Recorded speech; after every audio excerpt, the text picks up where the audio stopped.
boa tarde, boa noite para todos vocês que nos escutam. Eu sou Suzana Araújo, do meu lado direito está Caroline Silva e do esquerdo, Ingrid Moreira.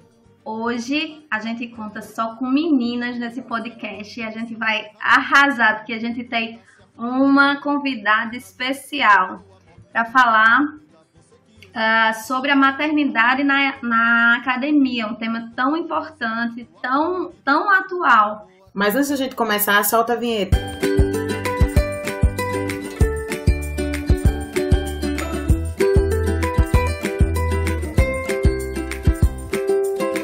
Hoje, como a Suzana falou, nós vamos falar sobre a maternidade na academia.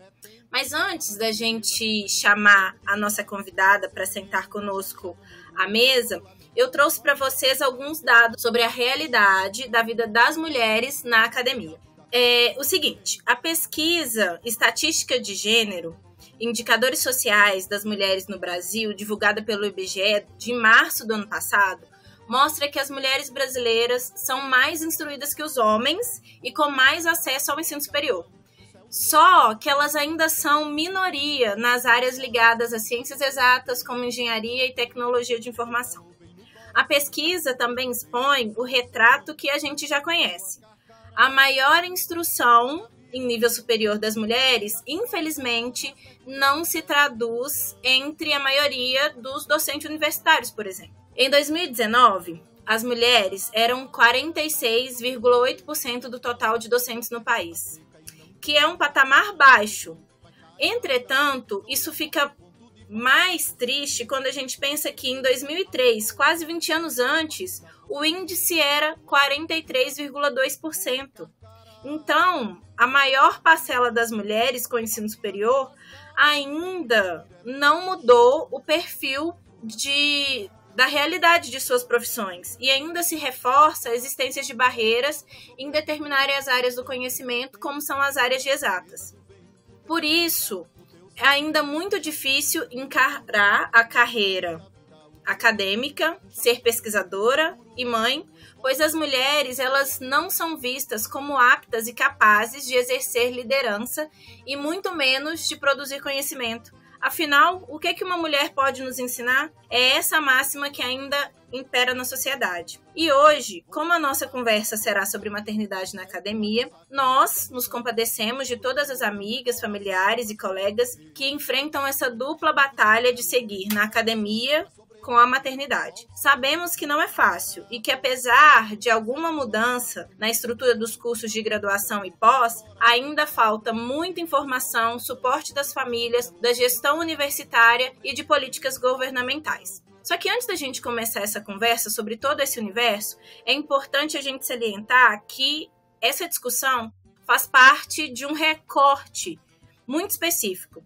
Pois, se para as mulheres brancas essa é uma luta legítima, é necessário que a gente ainda pontue que, de acordo com os dados das estatísticas de gênero e do IBGE de 2018, apenas 10,4% das mulheres negras entre 24 e 44 anos concluem o ensino superior. E, de acordo com o INEP, o percentual de mulheres negras não chega nem a 3% na pós-graduação. Então, para desenvolver esse tema de hoje, toda essa polêmica, né, que é gerada e que vem crescendo aos poucos, a gente está trazendo a Cíntia Ferreira e ela vai se apresentar para a gente, que é uma potência que foi trazida através da Ingrid, né, para conversar, para bater esse papo, e tenho certeza que ela vai trazer muita coisa que vai agregar neste momento para quem está nos ouvindo. Cíntia, seja bem-vinda e apresente-se, por favor. Obrigada, Carol. Olá, pessoal. Meu nome é Cíntia e eu atualmente realizo um estágio de pós-doutorado na Universidade Federal de Ouro Preto. E eu trabalho com biotecnologia, né? Mais especificamente na área de nanotecnologia, tentando desenvolver kits de diagnóstico com nanopartículas de ouro, voltado para doenças negligenciadas. E também trabalho com divulgação científica, porque eu acredito muito no potencial, né, de informação, dessa relação mesmo da universidade com a sociedade, da ciência com a população. Então, nos últimos anos eu venho trabalhando também com divulgação científica, com gerenciamento de rede social, de cursos para capacitação docente, e atualmente com a criação de uma revista de divulgação científica. E sou mãe de 2 meninos, né? Tive meu primeiro filho ainda na graduação, então quando eu estava no finzinho do 2º período da universidade eu engravidei, e ele nasceu quando eu estava no 4º período. E o meu segundo filho eu tive no doutorado, quando eu estava no meu 2º ano de doutorado. Então, para o segundo já foi mais fácil no sentido de que eu já sabia ser mãe, né, entre aspas, e já tinha uma ideia de como funcionava toda essa questão da academia, porque é muito complicado, né? Existem vários pontos que a gente ainda precisa melhorar muito. Vocês comentaram aí que já tivemos melhorias, né? Mas não em todas as partes do Brasil, né? Não em todas as universidades. Então, acho que isso é um ponto muito importante da gente elencar. Com certeza. E os hobbies? Você tem hobbies? Sobre que você sabe cozinhar. Adoro cozinhar. E nos últimos 5 anos eu tô tentando manter uma alimentação vegetariana, vegana, então aí é que eu gosto mais ainda de cozinhar, né? De procurar receitas novas, diferentes. Gosto de viajar, de dançar. Muita gente acha que não parece, mas eu adoro dançar. Ler livros, né? Por que não parece? Não sei, muita gente fala que me vê com essa característica de cientista, de séria, sabe? Tem muito esse estereótipo, né? Por isso que todas as ações de divulgação científica que a gente faz, a gente busca sempre trazer também uma descrição não formal da pessoa, né? Ah, trabalho com tal coisa, claro. Fiz tal curso. Mas você gosta de quê, né? Igual a Carol perguntou, mas quais são os seus hobbies? O que você faz? E essa pessoa, né? Como é que é? Porque a gente vê muito ela vive, gente, ela existe. Isso, porque a gente vê muito essa visão do cientista, né? Então você só estuda, só faz ciência, fica o dia inteiro no computador, o dia inteiro lendo artigo, e não é isso, né? Ah, bacana. Na verdade, no meu caso, as pessoas não... É o contrário. Ah, como assim? Você faz física? Não parece! Graças a Deus. Leve como elogio, Suzana. Ai, tadinho dos físicos. Bacana, Cíntia. Mas e aí, como é que foi lá na graduação, né? O impacto ali, gravidez, tudo ao mesmo tempo. Como é que foi para Cíntia enquanto estudante, para Cíntia enquanto mulher? Olha, eu acho que o principal ponto é a questão da licença, sabe? Uhum. Porque é a primeira coisa que a gente pensa, né? Como é que eu vou fazer? Que tipo de apoio que eu vou ter? E quando o bebê nascer, como que vai ser? Então, essa é uma das questões que eu acho que ainda precisam ser melhoradas na graduação, porque, na verdade, você tem uma licença que não existe, né? Porque a graduação você não recebe nenhum tipo de bolsa, a não ser que você faça uma iniciação científica, né? Não sei se para iniciação acontece essa prorrogação de bolsa, porque na época não fazia ainda, né? Tava no 4º período. Mas o meu filho nasceu em setembro. Então eu tinha direito a 4 meses e eu resolvi tirar de agosto a dezembro, né? Mas agosto eu tava na sala de aula, porque se eu não estivesse ali, quem ia atrasar para se formar seria eu, né? Então, assim, tanto que ele nasceu e na primeira semana eu tava mamando num peito e eu tava lendo livro no outro para poder fazer resumo para entregar pro professor me dar nota para me passar na disciplina, né? Então, assim, é uma licença que não existe, é uma licença no papel. Não sei hoje em dia como está essa questão para alunos de graduação, mas na minha época ela foi inexistente, se a gente for pensar, né? Eu estava, assim, livre de participar das aulas, né, presenciais, mas eu recebia as atividades dos professores, então eles me mandavam, faz o resumo de tal tópico, né, disserta sobre o tema tal, e aí eu fazia isso como, né, com a criança ali, então não existe, né, praticamente a verdade é essa. Eu acho que esse foi o primeiro ponto difícil aí. Eu ia te perguntar se tu tinha tido um atendimento domiciliar. Teve, mas nessa configuração. E isso. Aí, então, esse atendimento domiciliar foi nos 4 meses e aí você ficou tendo que entregar atividades nesses 4 meses? Isso.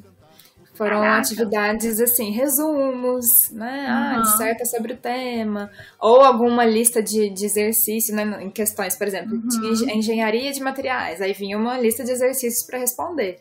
Mas, assim, eram coisas mais simples e mais básicas do que o restante da turma estava fazendo. Né? Então, se todo mundo estava fazendo uma prova, eu estava fazendo um resumo sobre um tema, né? Então, os professores, eles colaboraram muito nesse sentido, obviamente, né? Não posso reclamar disso.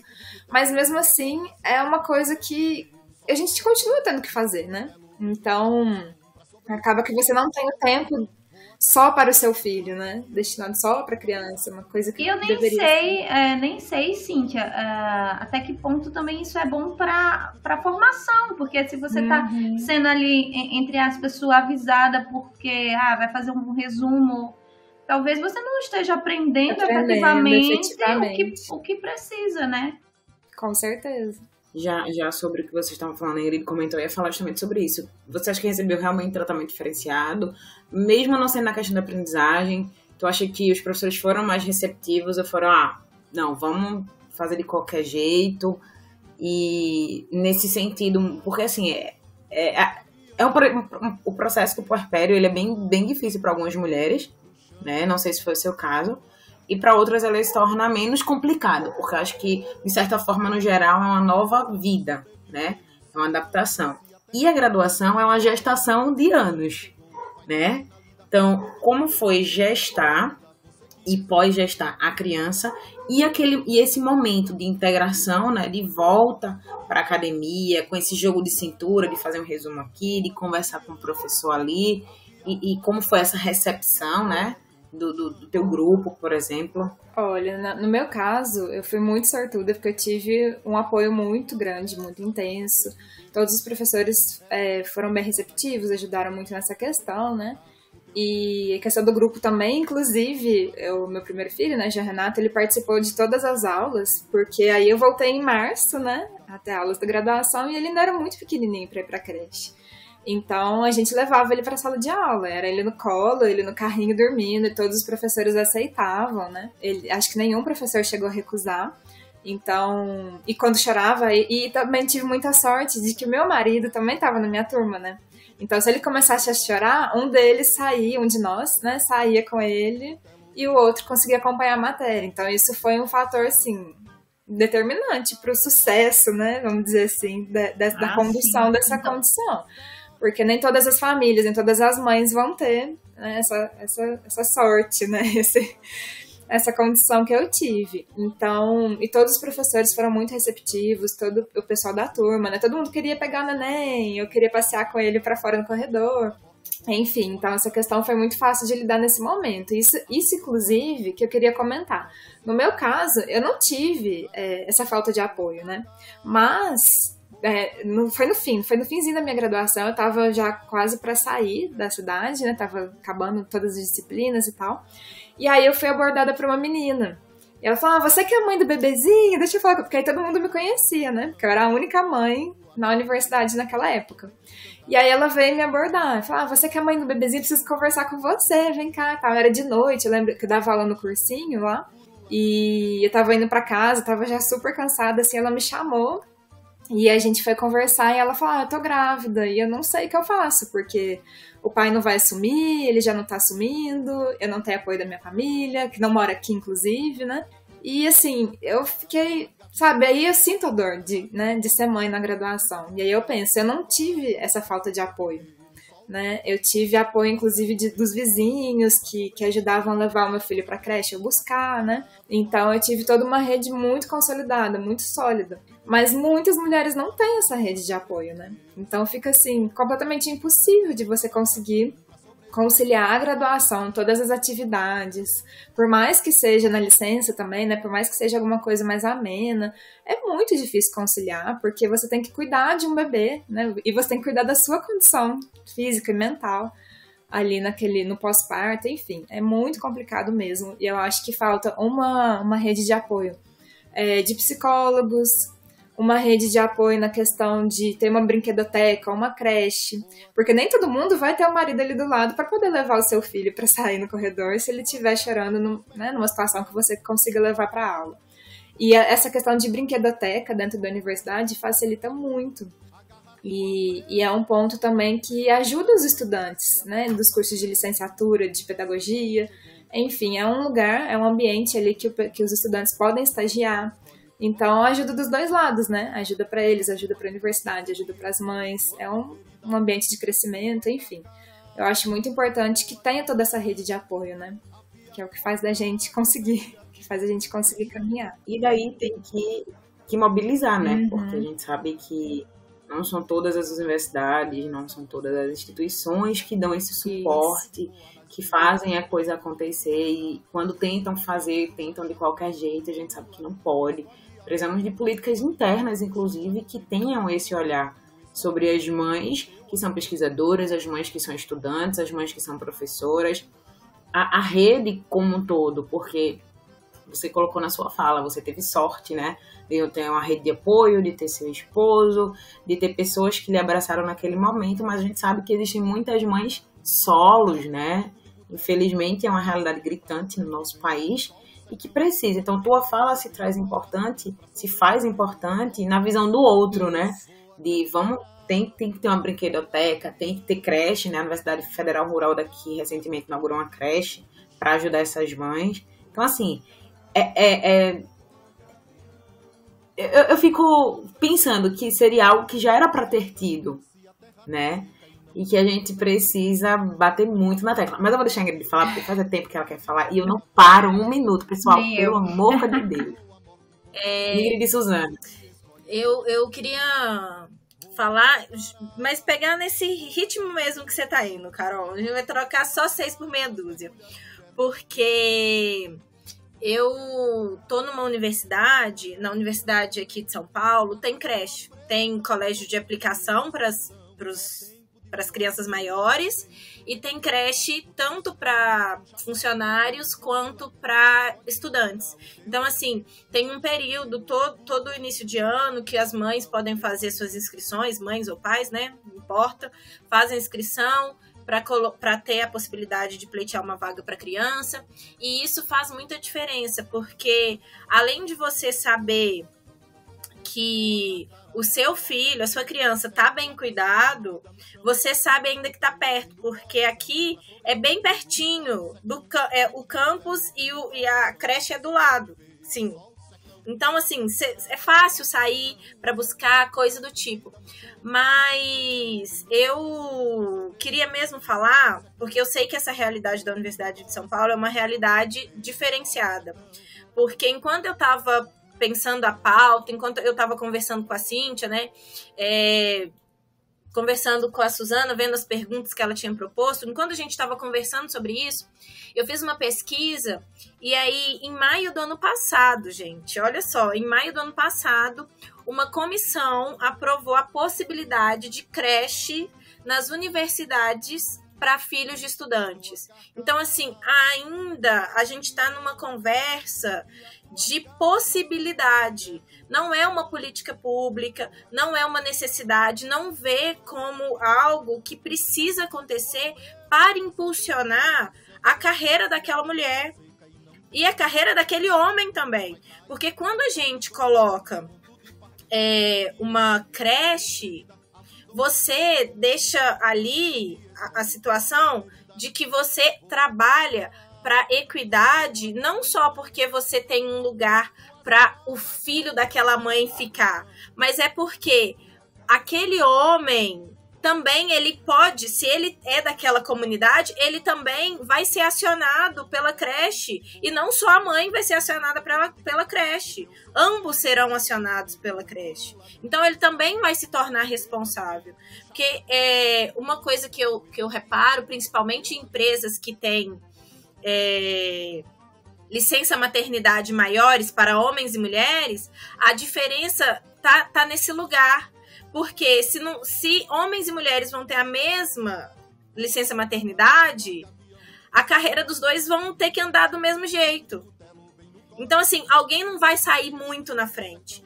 Então, assim, isso que a Cíntia pontuou, né, sobre essa rede de apoio, eu penso nesse lugar de que poucos são os espaços que têm pensado sobre isso, né, que têm feito esse movimento e tem utilizado da própria mão de obra que forma, né, do material humano que as universidades têm para trazer esse conforto e dar experiência para essas pessoas. Vai lá, Suzana.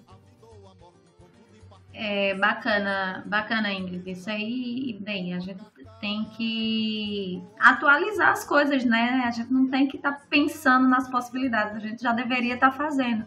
E aí me ocorreu de olhar, quando a Ingrid falou, não, eu fiquei em regime domiciliar e eu pesquisei aqui que lei é essa que garante esse regime domiciliar.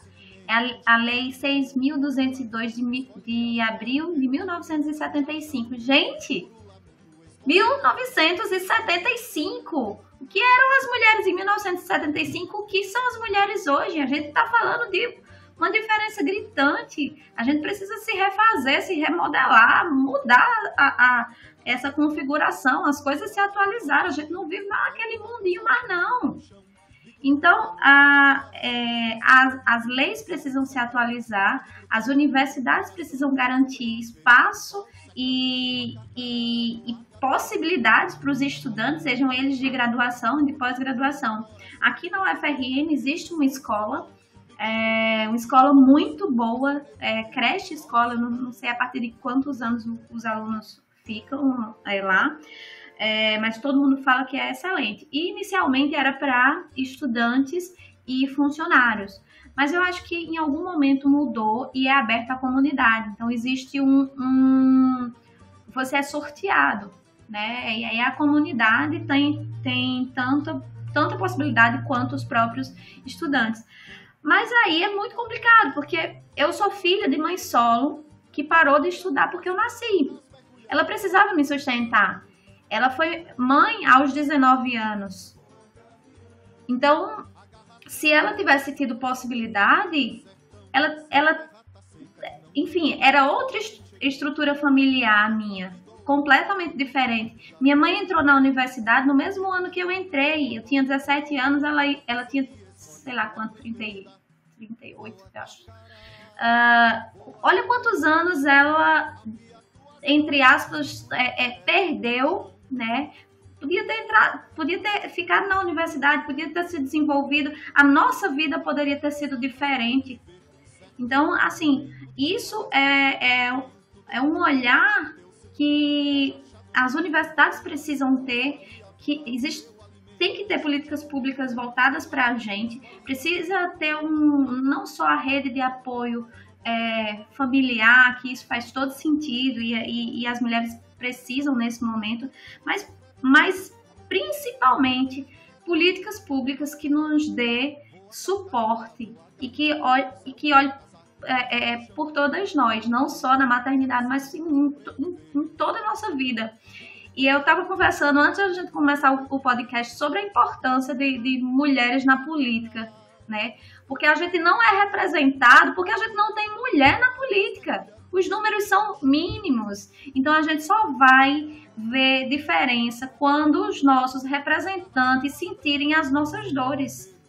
Enquanto não sentir as nossas dores de ser mulher, de ser preto, de ser trans, enquanto não sentirem as dores, a gente não vai ser representado.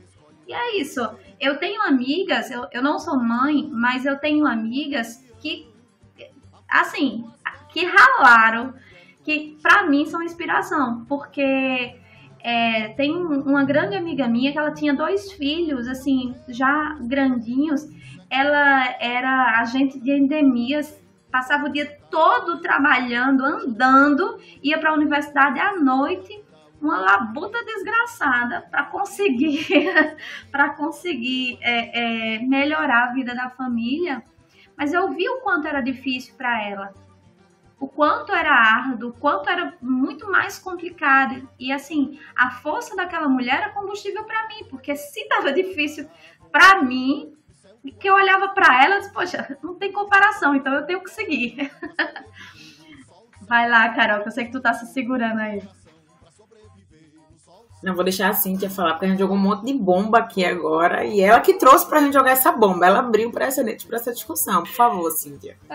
Não, eu queria só enfatizar essa questão que a Ingrid falou, né, da realidade da Universidade de São Paulo ser uma realidade diferenciada, porque aqui na UFOP mesmo, por exemplo, a gente não tem creche, não tem brinquedoteca, né?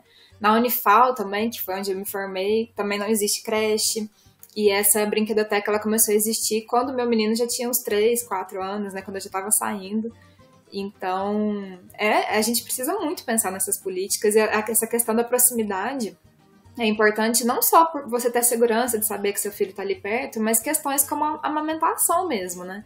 Eu, por exemplo, eu não quis abrir mão da amamentação até os 2 anos de idade, então mesmo ele começando a comer com 6 meses, eu ia até a creche, 2 ou 3 vezes eu perdi a aula para poder sair para amamentar.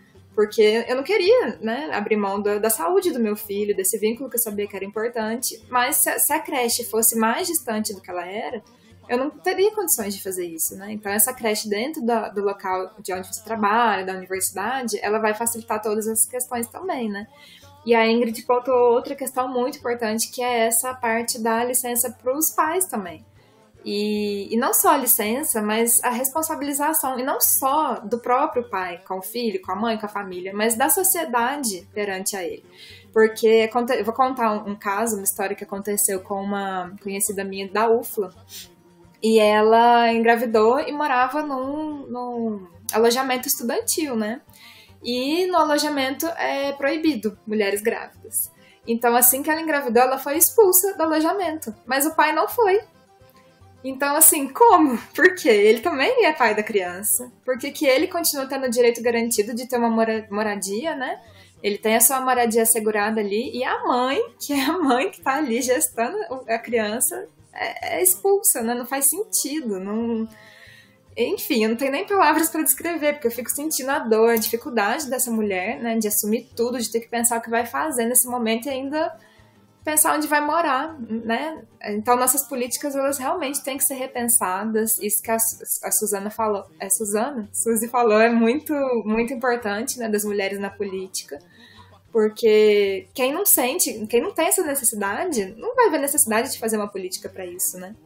Então, tem muitos pontos para mudar mesmo. Eu estava pensando aqui, essas universidades que, por exemplo, aqui, né, não tem nem todos os alunos conseguem, porque é sorteio e aí não consegue para o número, né, entrar nas vagas da escolinha e da creche.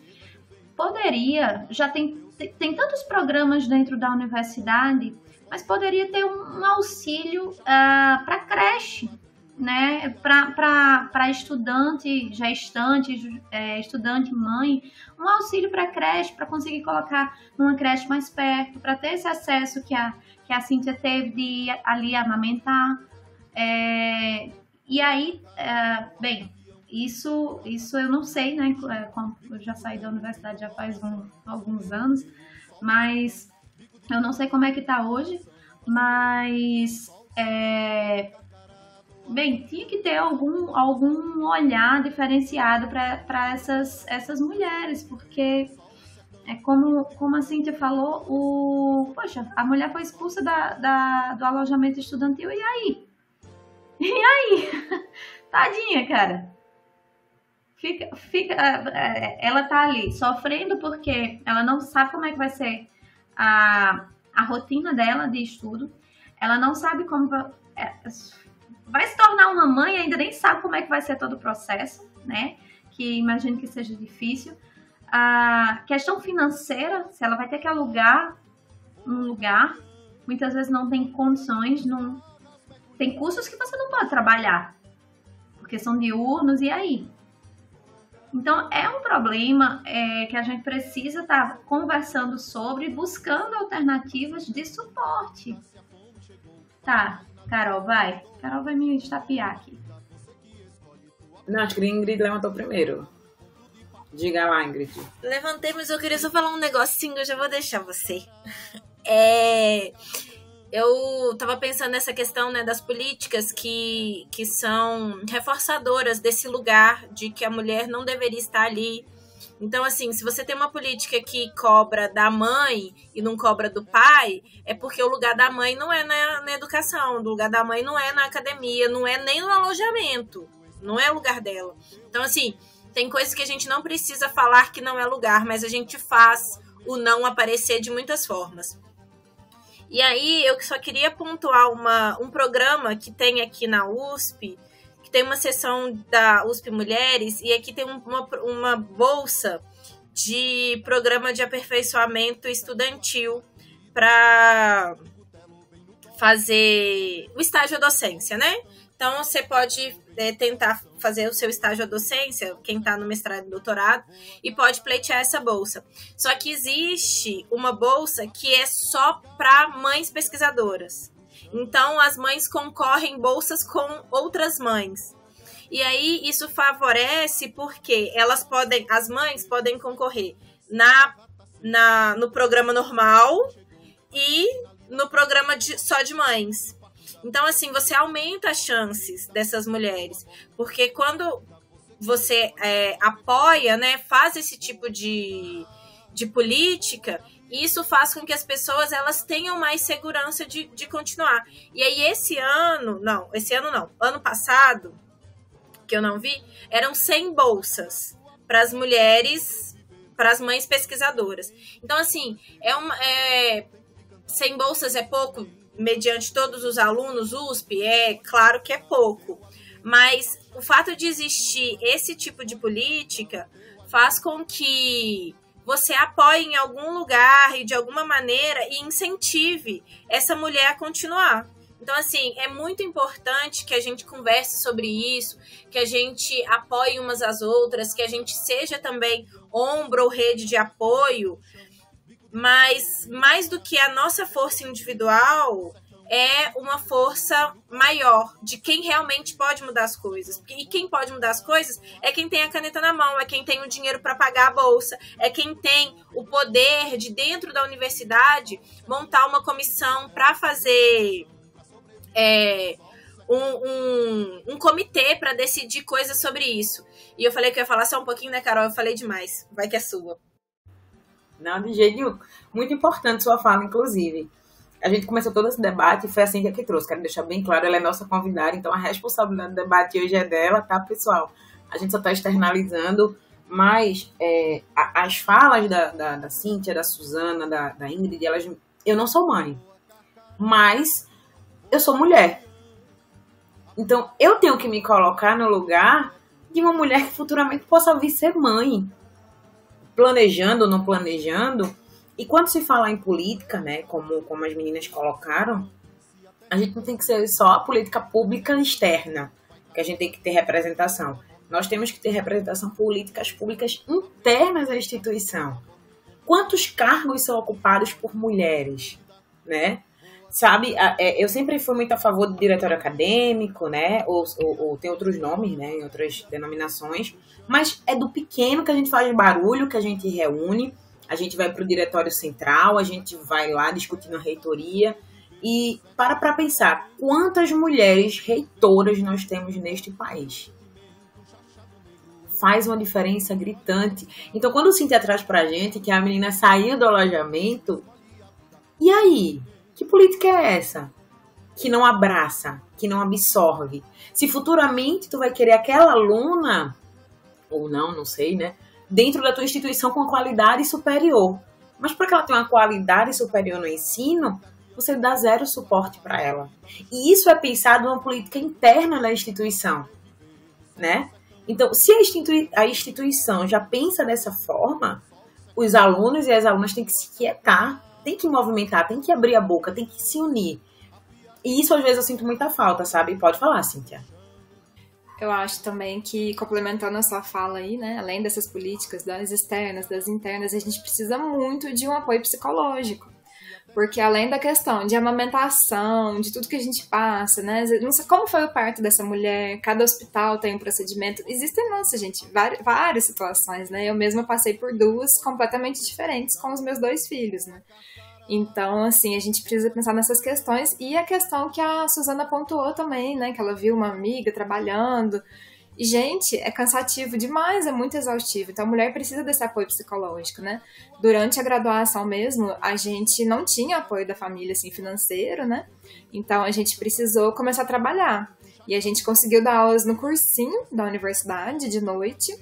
E a gente chegava em casa de madrugada, a gente fazia bombom, a gente fazia trufa para vender.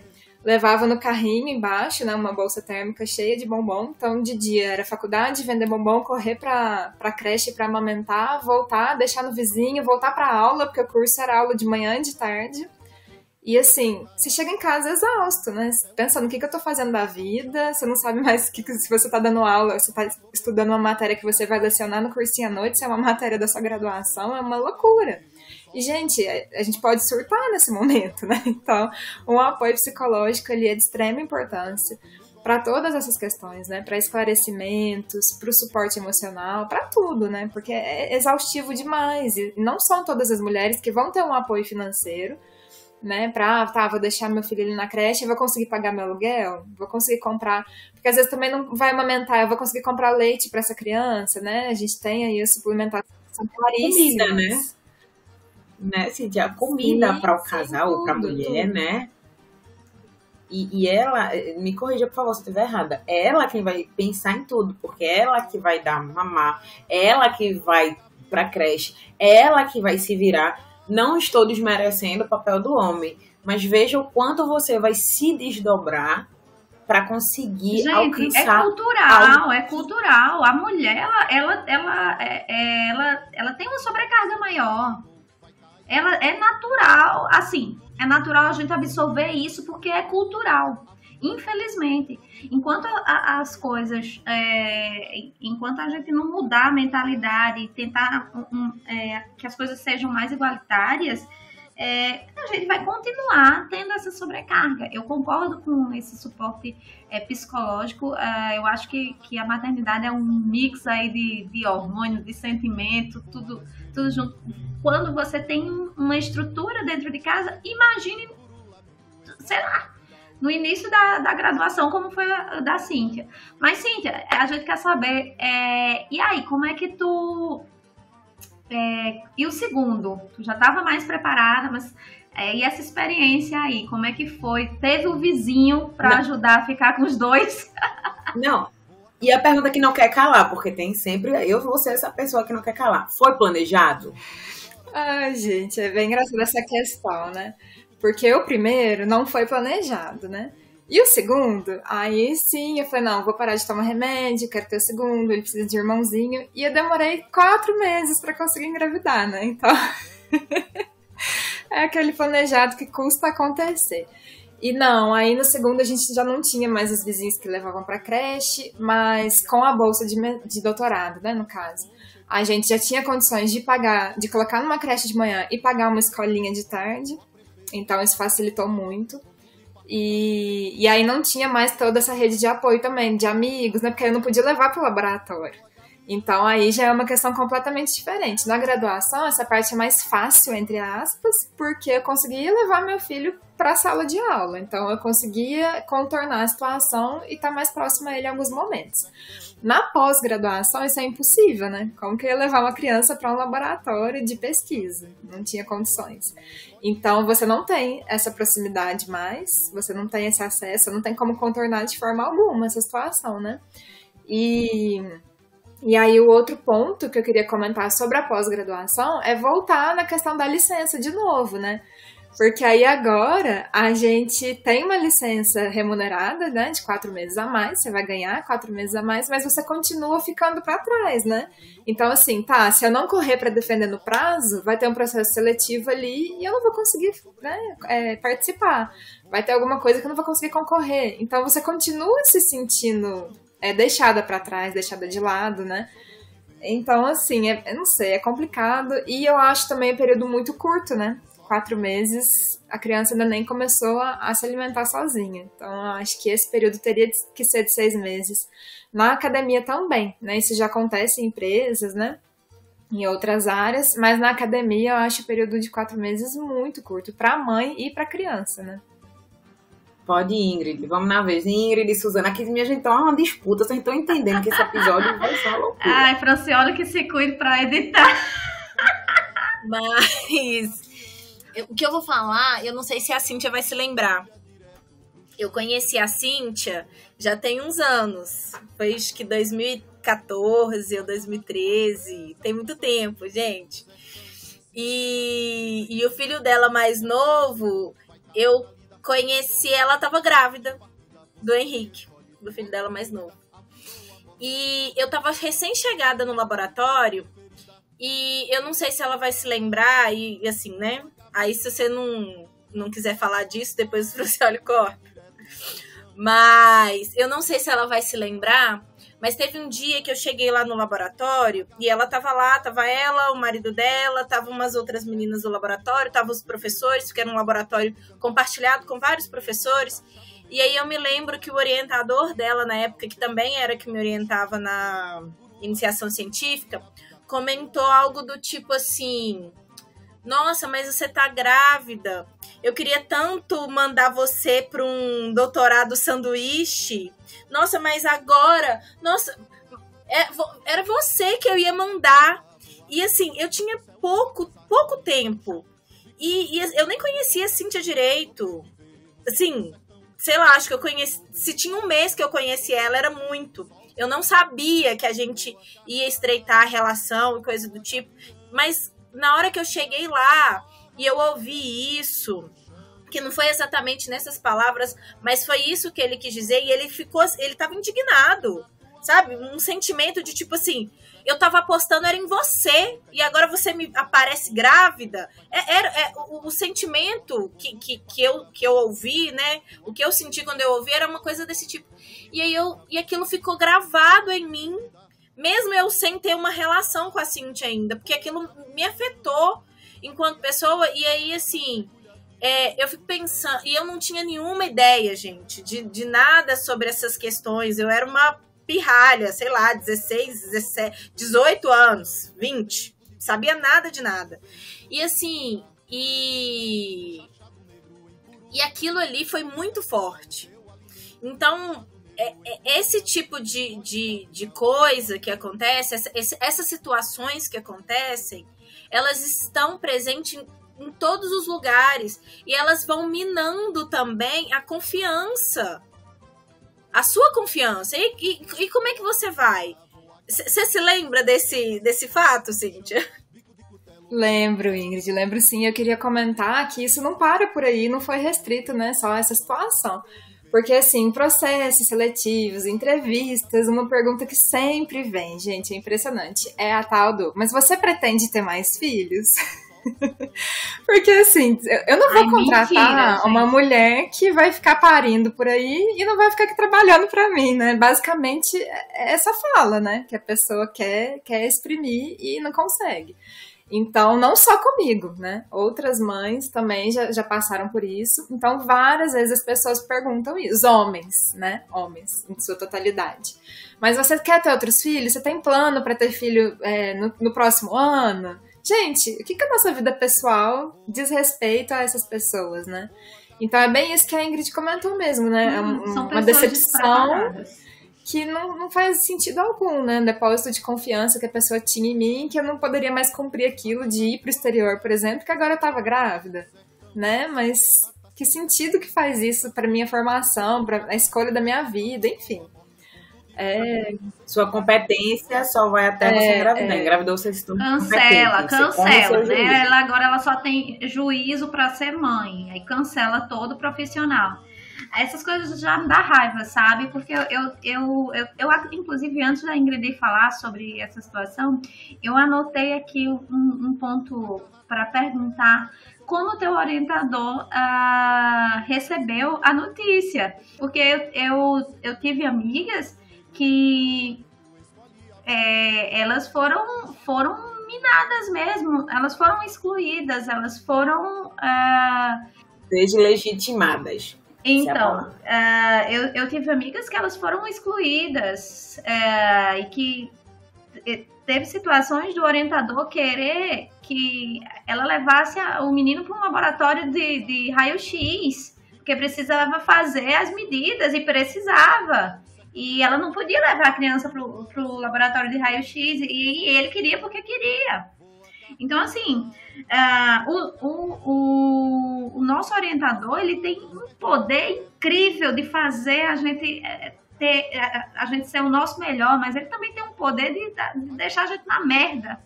Então, orientadores que escutam aqui, sejam sensíveis às mulheres. Não faça isso, não. Suas mães precisaram de apoio. Certamente suas orientandas também vão precisar. Então, assim,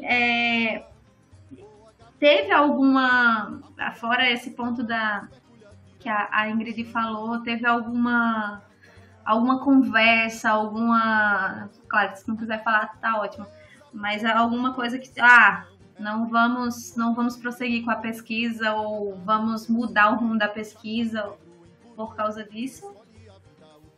Olha, Suzana, não teve, não que eu me recorde, né? Eu nem lembrava desse episódio que a Ingrid comentou, que acho que a gente meio que esquece, né? A gente joga pra...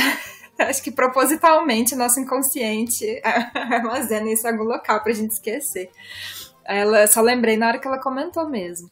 Mas assim, eu não posso reclamar também desse relacionamento na pós-graduação, porque não foi um relacionamento abusivo, né? Que nem esse orientador que você comentou, que queria que levasse o filho e tal. Então, ele sempre entendeu muito a situação, eu não tive que mudar nada da minha pesquisa, porque, inclusive, eu já tinha muitos dados, né? Então, eu consegui focar mais na parte escrita nesse momento da pós-gravidez, né? Então, foi bem mais fácil de conduzir.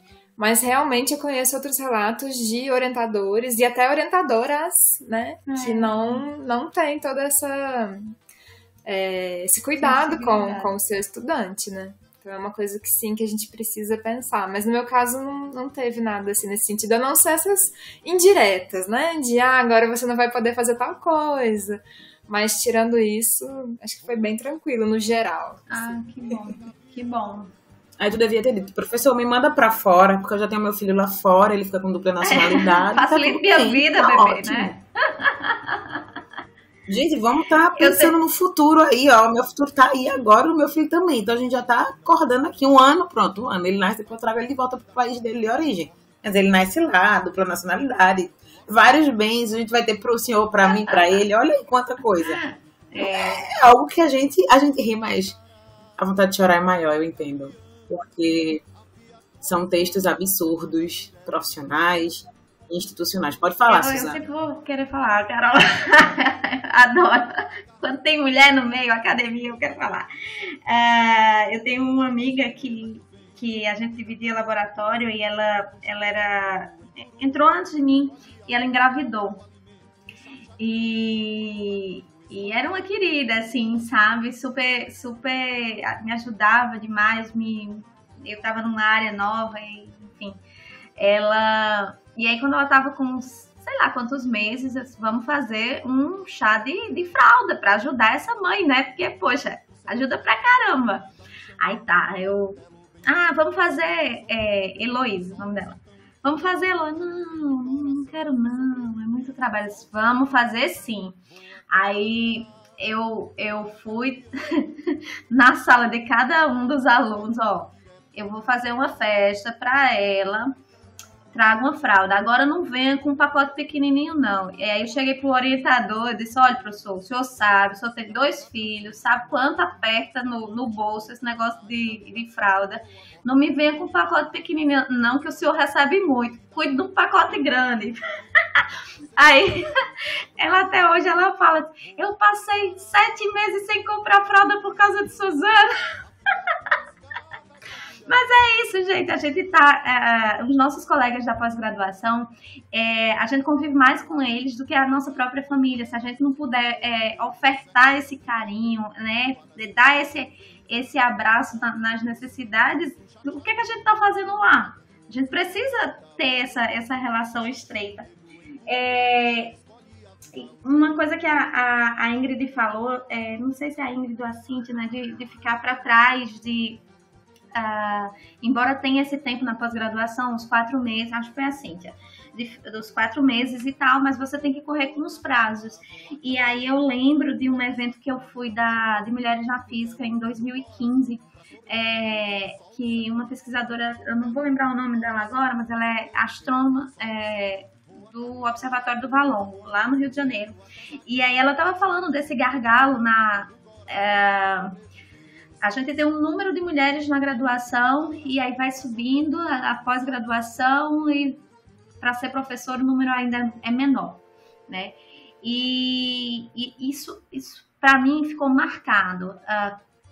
Em termos de pesquisadores de produtividade, acho que, não sei se 1A ou qual era a categoria, Mas na época tinha 200 e, sei lá, em torno de 240 pesquisadores homens com menos de 40 anos e 20 e poucas mulheres. Gente, a gente está falando de 10%. Eu não estou falando mais aqui de graduação, eu não estou falando mais de pós-graduação, eu estou falando das professoras. E aí, nessa palestra, ela falava assim, os 2 pontos que impactam a carreira da mulher na academia é o casamento e o nascimento dos filhos. Né?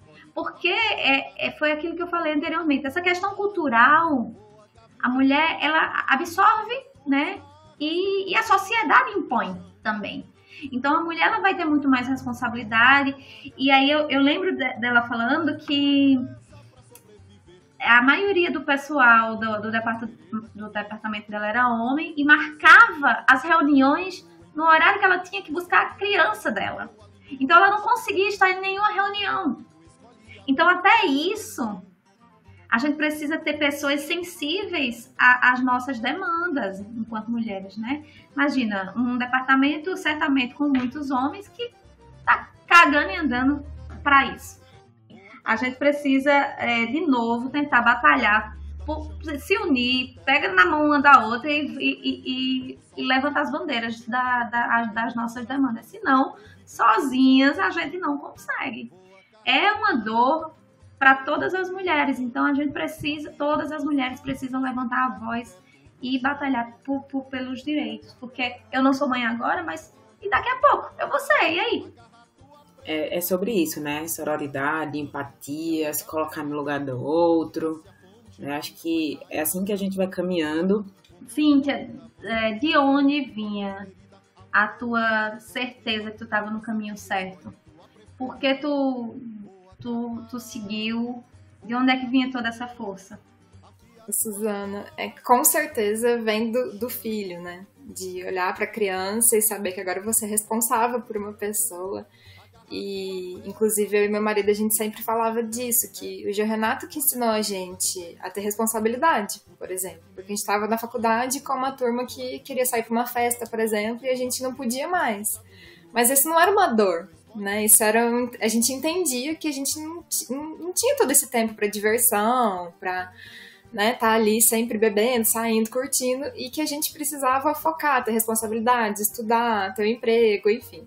Eu acho que o Geo Renato, nesse momento, ele trouxe essa visão pra gente, sabe? Ele trouxe o amadurecimento também, de várias questões, de ter essa noção de empatia que a Carol comentou.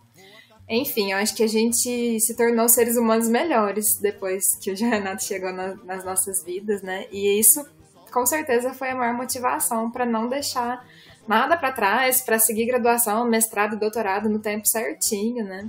Claro que, como eu falei, tive toda uma rede de apoio muito grande por trás, mas a exaustão acontece, obviamente, né? Eu continuo sendo mãe, sendo mulher, enfim, passei por todos os desafios do mesmo jeito. E a maior motivação é o olhar da criança para você, né? O abraço, saber que aquela pessoa existe ali para te apoiar, né? Independente de qualquer coisa, acho que é isso. Vou aproveitar essa deixa, né? E vou pedir para que você, Cíntia, se fale, né? Nesse momento, nesses minutinhos que a gente tem aí, muito, se você quiser, o quanto você precisar, sobre o que é ser uma pesquisadora, o que é ser uma mãe, o que é ser uma mulher, né? O que é ser esse conjunto ao mesmo tempo e o que você acha que pode melhorar e o que pode ser feito para as próximas gerações, né? Porque apesar dos seus 2 filhos são meninos. Isso. Apesar dos seus 2 filhos ser meninos, eles serão pais, né? Eles terão responsabilidades sociais. E a gente queria, depois de todo o teu relato, da tua história, o que é que você acredita e o que você quer que as pessoas façam por essa melhoria no nosso país, nas nossas instituições educacionais.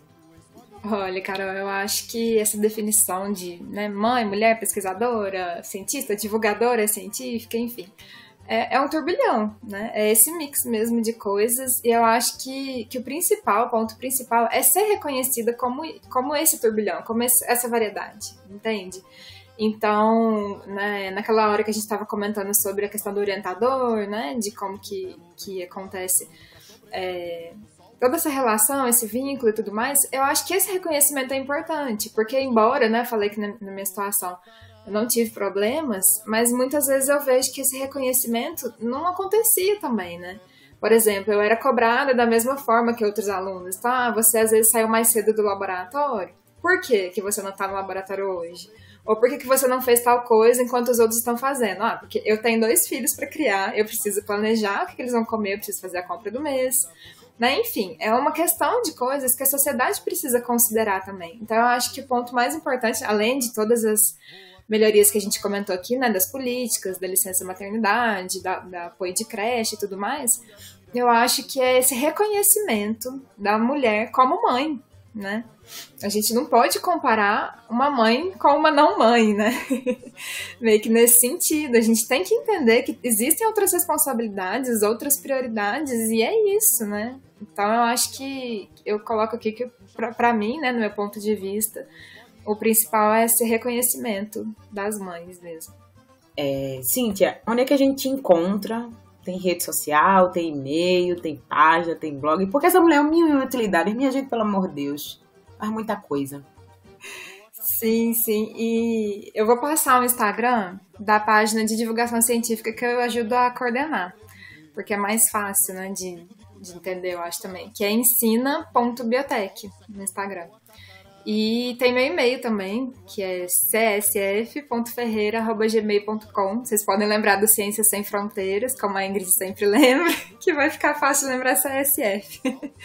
Mas tem meu e-mail aí, e no Instagram, né, pode seguir. A gente vai ficar muito feliz, inclusive, né, se seguirem a gente lá na nossa plataforma de divulgação científica. E a gente sempre tenta trazer conteúdos relacionados às mulheres também, né, enfim.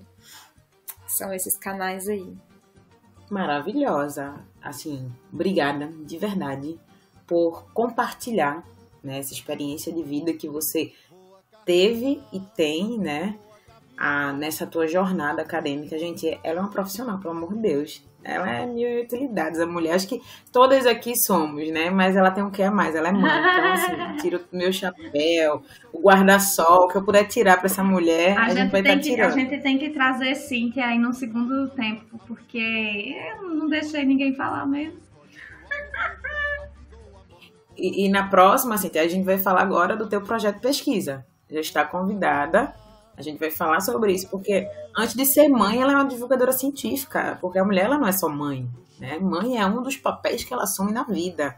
Então, por favor, sinta-se convidadíssima. Quando tiver um tempinho, que eu sei que é corrido para você, volte para a gente falar agora do seu projeto, né? Da página, de tudo, como foi fundado e tudo mais, porque agora é o segundo tempo, gente. O segundo tempo já é outra Cíntia. É a Cíntia agora divulgadora científica, pesquisadora. Já saiu da roupagem com certeza eu volto, então, inclusive, que a nossa página é coordenada apenas por mulheres, né? Então, esse é um assunto bem bacana. Gente, as mulheres vão dominar o mundo. Só queria dizer isso, tá? Cíntia, muito obrigada. Assim, meninas, querem dar algum recadinho? Não, só tchau. Eu quero agradecer a Cíntia pela disponibilidade, o carinho. Bem, como a Carol falou, sinta-se convidada aí para vir falar do seu trabalho. A gente trabalha com nano também, né, Carol? Então vai gostar de tricotar, de falar sobre isso aí. Vai ser legal. Eu queria deixar um recado para as amigas que estão nos escutando, para as colegas, as mães e não mães, né? E chamar elas para refletir sobre tudo isso que a gente falou. Eu acho que a gente precisa se dar as mãos mesmo e batalhar por nossas dores, pelas nossas necessidades, pelas nossas demandas. Queria deixar um beijo muito carinhoso para Cida, a minha amiga que eu disse que tinha 2 filhos e que era exemplo para mim. Ela ainda é uma pessoa fantástica que venceu todas as batalhas, né? E ela tinha essa responsabilidade de 2 filhos adolescentes, então era muito mais complicado.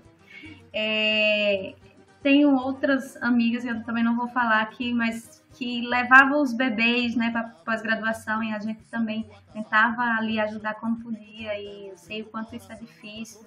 Enfim, um beijo carinhoso para essas mulheres que, acima de tudo, acima de querer fazer ciência, elas fazem ciência com os filhos nos braços. Isso aí devia ser destaque na carreira, né, e não um ponto de atraso, digamos assim. Deveria ser destaque, porque a mãe consegue fazer tudo isso com força de vontade, então é uma profissional de mão cheia, né? É isso, eu não vou continuar falando não, gente, não é a noite todinha. Um beijo a todas vocês. E fiquem ligados, se você chegou até aqui, não nos deixe, semana que vem tem muito mais. E tchau, tchau, pessoal, até a próxima. Tchau.